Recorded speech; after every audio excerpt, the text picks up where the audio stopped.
Bonjour Piotr Tolstoï. Bonjour. Vous êtes un homme politique russe et vice-président de la Duma. Tout d'abord, je vous remercie d'avoir trouvé du temps un an plus tard, puisqu'on s'est vu ici il y a un an. On a fait notre première interview pour nous à Moscou. Depuis, le monde ne se dirige pas vers la paix. On dirait bien au contraire. Que pensez-vous de ce dernier conflit entre Israël et la Palestine et quel est le rôle de la Russie dans la pacification dans la région ? Vous savez, nous sommes aujourd'hui témoins des processus qui sont vraiment historiques, parce que le conflit entre Israël et Palestine dure déjà 50 ans, et le monde entier, l'ONU, les autres organisations essayent de mener les négociations, essayent de quand même régler cette situation. À mon avis, le seul règlement, c'est la création de l'État de Palestine indépendant. Ça, c'est le règlement vraiment pour le temps, mais ça prendra du temps, mais c'est un règlement qui sera solide pour cette région. Mais on voit en même temps que les États-Unis agissent dans leur logique pas de droit international, c'est les règles instaurées par des États-Unis dans le monde qui aujourd'hui en fait dirigent les processus sur la scène internationale. La Russie est contre ça. Nous sommes pour la diplomatie et nous sommes pour le cessez-le-feu, parce que voir le massacre qui aujourd'hui on voit à Gaza, plus de 100 000 enfants tués, énormément des blessés et des tués parmi les civils à Gaza, ça ne peut pas être justifié dans aucun cas. Si Israël, je comprends bien le droit de l'Israël de lutter contre le terrorisme, mais bombarder 2 millions des civils, c'est pas la lutte contre le terrorisme, c'est des mesures disproportionnelles. Et donc le président russe a déjà donné son opinion là-dessus. Nous sommes pour le cessez-le-feu, pour les tentatives de régler ce conflit de façon diplomatique. Mais on voit qu'aujourd'hui, c'est pas possible parce que l'Occident, les États-Unis et l'Europe, qui est en train de perdre son rôle géopolitique, qui en fait suit les États-Unis dans tous les dossiers internationaux, aujourd'hui, au contraire, soutiennent Israël dans ces bombardements et dans les massacres qu'aujourd'hui on voit à Gaza. C'est bien dommage. Et ça nous mène dans une étape historique très dangereuse quand il n'y a pas des règles. Si le droit international n'existe pas, alors tout le monde peut faire n'importe quoi sous le prétexte de la lutte contre le terrorisme. Tout récemment, et donc vous savez très bien, récemment, la proposition de la Russie à l'ONU a été rejetée. Et quand on regarde ce qui se passe à l'ONU, on a l'impression que c'est une institution devenue institution purement administrative. Entre certaines condamnations formelles et dialogues de sourds, rien ne s'y passe plus. Pourquoi, à votre avis, ce dialogue au sein de l'ONU est paralysé à ce point-là en ce moment? C'est très simple, parce que l'ONU a été créée après la Deuxième Guerre mondiale, et c'est les pays qui ont gagné cette guerre qui ont créé l'ONU et qui ont entré dans le Conseil de sécurité avec le droit de veto. Après la fin de la guerre froide, les États-Unis ont imaginé que le monde est à eux et que c'est eux qui vont dicter au monde entier leurs règles sur la démocratie libérale et sur tout cet vocabulaire un peu colonisateur qui disperse aujourd'hui dans le monde, en Afrique notamment, mais aussi au Proche-Orient. Et donc tous les conflits dans le monde ne peuvent pas être résolus par l'ONU, parce que dans l'ONU, il n'y a pas l'unanimité, il n'y a pas les règles.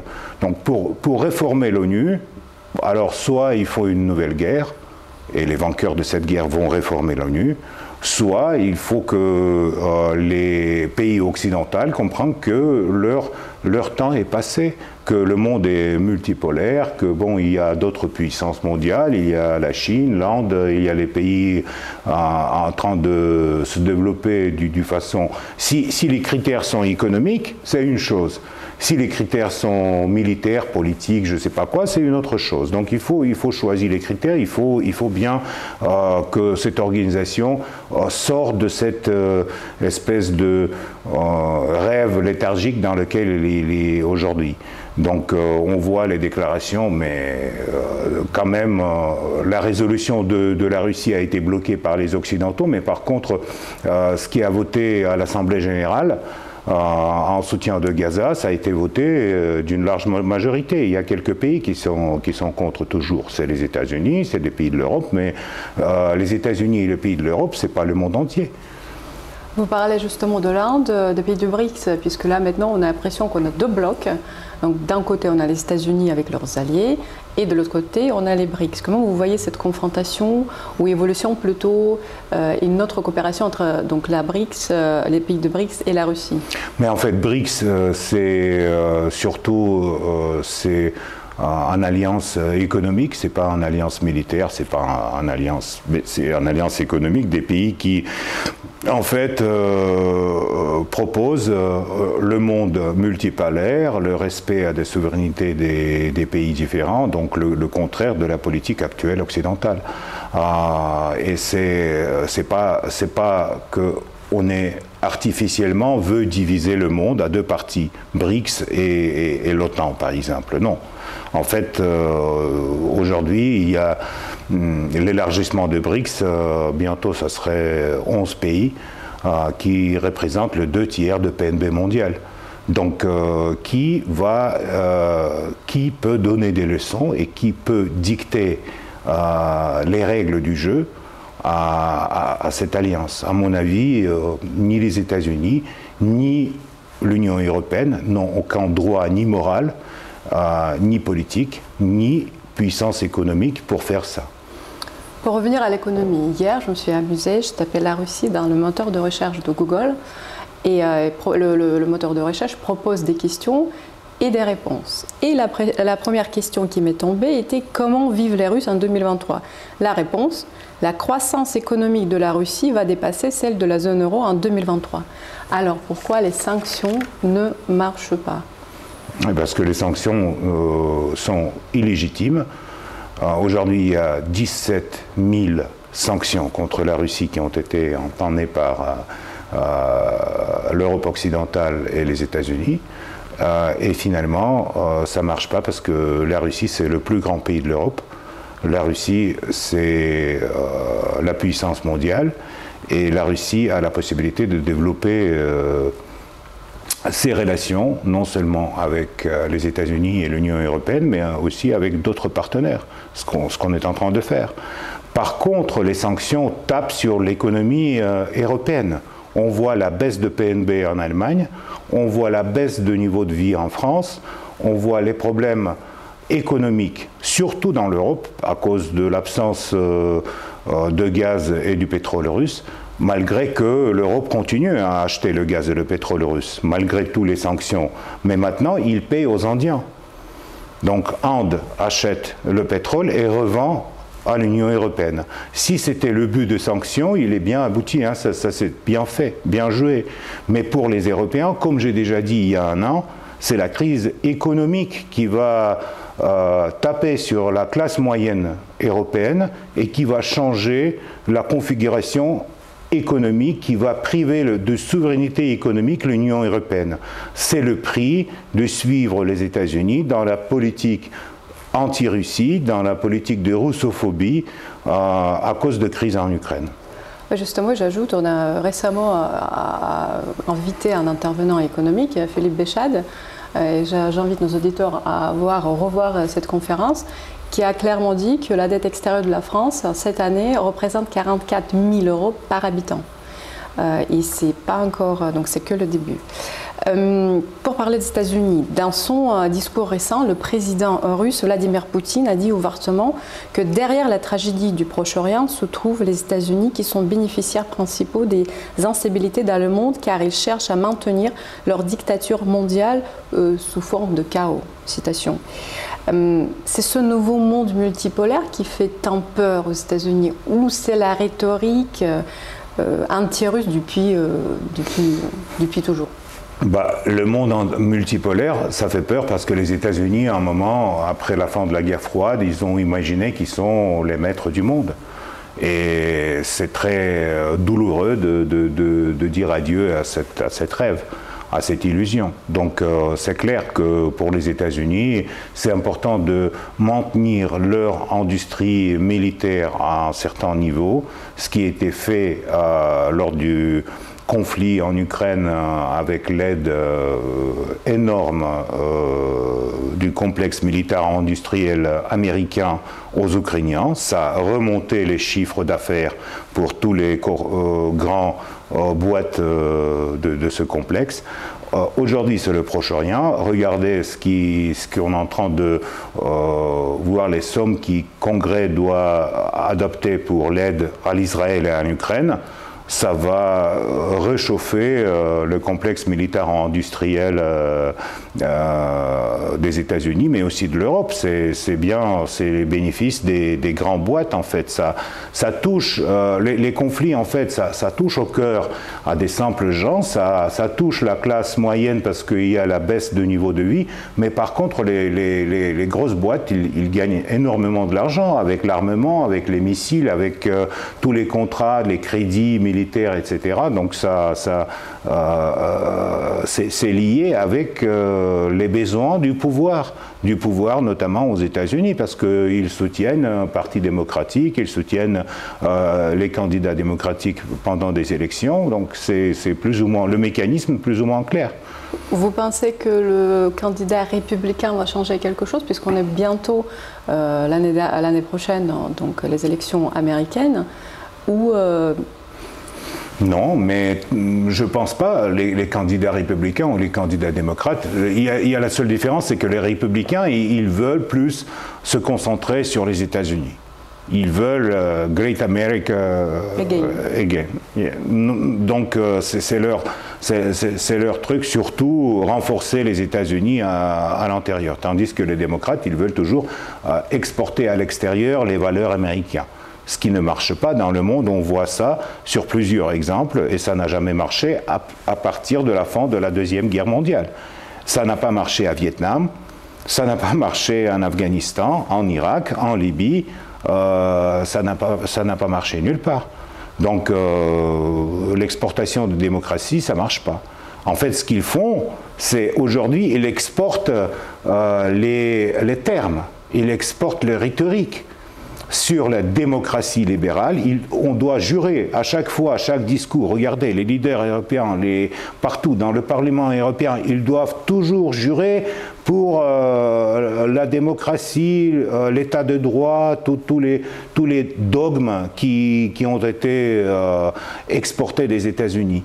Mais à quoi ça sert? C'est les mots. On voit que le double standard, que la réalité n'est pas là et qu'aujourd'hui, avec les situations à Gaza, on voit encore une fois l'hypocrisie de l'Europe, l'hypocrisie des leaders européens qui sont devenus vraiment les poupées dans les mains des Américains et qui jurent à chaque fois, jouent avec tous ces idiomes, mais en fait, qu'est-ce que ça veut dire le droit de l'homme? Quand on voit le massacre de 2 millions de personnes avec les bombes aviation, les chars par l'armée israélienne, qu'est-ce que ça vaut? Donc les doubles standards, tout le monde entier voit que c'est des paroles. C'est en fait le rhétorique exporté par les États-Unis qui a été repris par l'Europe occidentale après la Deuxième Guerre, mais qui n'a rien derrière cette rhétorique. Il n'y a rien. Il y a les bons et les mauvais, alors on est contre les mauvais, on est pour les bons. Les bons, ils peuvent faire tout ce qu'ils veulent, ils peuvent bombarder les civils, ils peuvent faire tout ce qu'ils veulent. Les mauvais, ils ne peuvent pas, hein. Malgré qu'on les entoure par les bases de l'OTAN, malgré qu'on essaye de mettre les missiles nucléaires sur le territoire ukrainien, non, non, non, les mauvais, ils ne peuvent pas bouger. Ils doivent obéir à des règles internationales instaurée par les États-Unis. Eh bien non, la Russie, ce n'est pas le cas. Hein. C'est pour ça qu'on a commencé l'opération spéciale militaire en Ukraine, on va la finir. Et dans cette opération, l'Ukraine a déjà perdu, l'Europe a déjà perdu, les États-Unis ont déjà perdu. Pourquoi? Parce que la guerre n'avance pas. Il est où l'offensive ukrainienne? Il est où? Il a échoué. Et ça, c'est un désastre historique. Parce qu'avec tout l'armement de l'OTAN, avec toute l'aide américaine, avec tout ce qu'ils ont pu faire pour vraiment mettre les Ukrainiens dans une situation hystérique contre la Russie, dans une situation de la haine totale, et malgré cette haine totale, malgré ce soutien militaire, rien n'a changé sur le front. L'offensive est terminée, maintenant c'est notre part. Hein. Donc on va avancer parce que les Ukrainiens ils ne veulent pas des négociations, ils ne veulent pas la paix, ok. Les Européens leur disent, vous devez gagner sur le champ de bataille. Qu'est-ce qu'il dit M. Borrell? Vous devez gagner sur le champ de bataille. Alors on verra bien qui va gagner sur le champ de bataille, mais c'est déjà clair que cette guerre elle est perdue. Et la situation au Proche-Orient, il change un peu la géographie. Regardez les masses médias, on ne parle plus de l'Ukraine, on parle de Gaza et de l'Israël. Depuis le 7 octobre, justement, je confirme, tous les regards se sont détournés de l'Ukraine. Bon, parfois, bien sûr qu'on parle de l'Ukraine, mais pas autant. C'était justement ma question suivante sur l'Ukraine, vous avez pratiquement répondu. Où en sommes-nous? J'ai bien compris ce que vous avez dit, mais est-ce qu'on part vers le conflit long gelé en fait? Quel est votre pronostic dès maintenant? Puisqu'on est en 20 mois plus tard, après le début de l'opération spéciale, comme vous dites. Personne n'a dit que l'opération spéciale va durer quelques mois. Ça peut durer encore 1 an, 2 ans. Donc on a le but de dénissification et démilitarisation de l'Ukraine.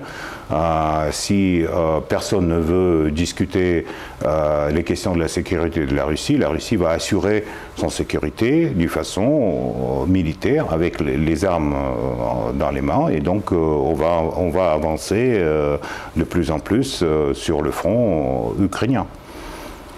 La Russie est-elle toujours prête au dialogue avec l'Europe? L'année dernière, justement, vous avez dit que la Russie est toujours prête à continuer à dialoguer. Est-ce que ça a changé depuis? Quel est le sens de ce dialogue? L'Europe a perdu complètement son souveraineté. Il n'est pas le sujet de relations internationales. Il ne prend pas des décisions. Donc pourquoi organiser un dialogue avec les Européens? Pourquoi? Pour quel but? Pour prouver que nous avons raison et ils ont tort. C'est eux qui ne veulent pas le dialogue, c'est eux qui entendent des sanctions contre la Russie, c'est eux qui continuent le rhétorique anti-russe dans tous les médias. Donc dans cette situation, le dialogue est impossible. Ils sont nos ennemis en fait. Il faut être clair, hein, ils sont nos ennemis. Et en dialogue avec un ennemi, c'est possible, mais soit il reconnaît que tu as gagné, et après ça, on commence un dialogue sur le sujet de l'Europe après-guerre. Quelle sera l'Europe après-guerre? Où seront les frontières? Comment on va régler tout ça? Comment on va réformer l'ONU? Il y a plein de sujets pour le dialogue. Mais pour l'instant, l'Europe n'est pas prête. On va attendre, on a le temps, on a l'éternité devant nous. Et les leaders européens, ils se changent comme les singes dans le zoo. Donc ils sautent, il y a un Premier ministre, un président réélu. Donc on va attendre que une nouvelle génération arrive, qu'arrivent les leaders qui comprennent qu'avoir le dialogue avec le plus grand pays de l'Europe, la Russie, c'est indispensable pour un petit morceau de l'Europe qui s'appelle l'Union européenne. Qui comprennent qu'aujourd'hui l'Union européenne rappelle l'URSS des années 80. Avec tous ces règles, avec tous ces trucs idiots sur l'économie demandent des différents pays de changer leur vie, leur tradition, leur histoire et tout ça. Je vais juste ajouter, puisque le président Poutine a récemment dit la même chose, il y a beaucoup d'amis en Europe, et moi je le sais parce que tous les gens qui nous écoutent et nous regardent, ils se sont des vrais amis de la Russie, de la relation franco-russe, et c'est pour ça encore une fois, je vous remercie parce qu'eux seront contents de vous revoir sur notre chaîne. Vous savez, en fait, nous sommes conscients qu'on a beaucoup des amis, on a des gens qui comprennent la valeur, en fait, qui comprennent la nécessité d'alliance entre l'Europe et l'Europe occidentale et la Russie, et qui connaissent l'histoire, l'histoire des guerres en Europe, qui connaissent la culture russe, etc. La culture russe et la Russie, ils sont toujours là, hein. On n'est pas disparu de la carte. Mais en fait, aujourd'hui, dans les sociétés occidentaux, on impose aux gens qui aiment la culture russe, qui aiment la Russie, on les impose de condamner la Russie, de sortir avec un drapeau ukrainien, de faire des discours en faveur de l'Ukraine. On comprend tout ça. Mais cette situation, il n'est pas normal. C'est pas normal ni pour la démocratie, dont on parle beaucoup en Europe. C'est pas normal pour n'importe quel pays, mais surtout pour la France, qui a une tradition historique de l'amitié avec la Russie qui a des racines, quoi. Je vous assure, l'amitié existe encore entre nous. Pour revenir à Zelensky, le journal Time a récemment écrit que le président ukrainien est très déçu par ce qui se passe, puisqu'après sa dernière visite aux États-Unis, elle a été déçue par les réactions de l'Europe et des États-Unis en même temps, puisqu'il voit très bien qu'il est un petit peu lâché. Mais vous dites que l'Ukraine n'est toujours pas prête à la négociation. Qu'est-ce qui finalement peut vraiment le convaincre à se mettre à négocier avec les Russes? Avec Zelensky, moi, je ne vois pas aucune possibilité de négocier. Lui non plus. Et d'ailleurs, le titre de Journal Time, c'était « Personne ne croit à la victoire comme moi ». Il croit à la victoire. Très bien. À mon avis, il est déjà le temps de réserver la place dans le dernier wagon, dans le train Kiev-Varsovie. Vous répétez cette phrase que nous sommes devant l'éternité. Vous pensez que nous sommes devant le temps long, c'est-à-dire la Russie, il est dans le temps long. C'est une histoire, culture, et vous le dites. Cette vision, d'ailleurs, explique plusieurs décisions prises par la Fédération de Russie. Ma question, elle est plutôt philosophique. Pourquoi la Russie dérange-t-elle autant? Est-ce que vous comprenez que les Occidentaux et les Américains la considèrent encore comme une menace? Mais bien sûr, parce que on est la menace, parce que les Russes, ils ne sont pas comme des Européens et comme des Américains. Nous sommes différents. Mais les Américains et les Européens, ils ne donnent pas des leçons à des Chinois, par exemple, parce qu'ils ont les yeux comme ça. Et les Russes, ils n'ont pas les yeux comme ça, donc on peut leur donner des leçons. On a regardé tout ça pendant les derniers 30 ans, cela suffit. Et on a le temps devant nous parce que le plus grand pays de l'Europe peut se permettre d'avoir des 17 000 sanctions et développer l'économie et développer en fait augmenter le niveau de vie de la population dans le pays, malgré toutes les tentatives de nous empêcher de la part de l'Europe et des États-Unis. On s'en fout. On va attendre que les Américains vont demander des négociations.